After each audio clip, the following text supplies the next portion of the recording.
Well, good morning. My name is Oliver Horn. I'm the MD from Swisse Wellness, and I don't think the man next to me needs any introduction. Cadel Evans today joined us on a great ride out. How was the experience? Long time since I've ridden on Beach Road, but Beach Road is a little bit the mecca of weekend cycling, so it's nice to be here. I think one of the things that was really obvious this morning, we started off sponsoring Swisse and the People Ride, where we want to get thousands of people riding and getting healthy and happy, and it's really about getting people into the sport and creating a healthy life balance. But one thing that really was striking this morning is how happy people were to see you. Do you have that effect on people? Is that how it usually goes? I'd like to think so. I feel my role in the sport now, and the Swisse People's Ride is a big part of this, is just encouraging people. If cycling is going to improve your quality of life, I want to encourage you to ride, and whether it's riding to school, riding to work, or riding on the weekends, or maybe a young kid who aspires to win the Tour de France. If cycling can improve your quality of life, I encourage people to take up cycling.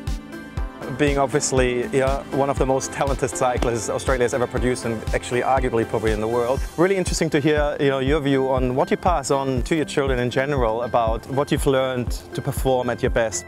You can lose a match, you can lose a race, but the lesson you learn from that you can apply to life to not lose in life, and that's the first thing in sport, whether you play at a low level or a high level. I looked at my mother's example. I was never pushed in to do sport, I was never expected to perform, and I was always left up to my own to choose my option. So as a father, I never pushed my son in any direction. Look, talking about quality of life, you've been actually one of the older Tour de France winners with 34. How did you get so fit later on in life, and how did nutrition and wellness play a part in that? And so I like to think that I had a long and consistent career.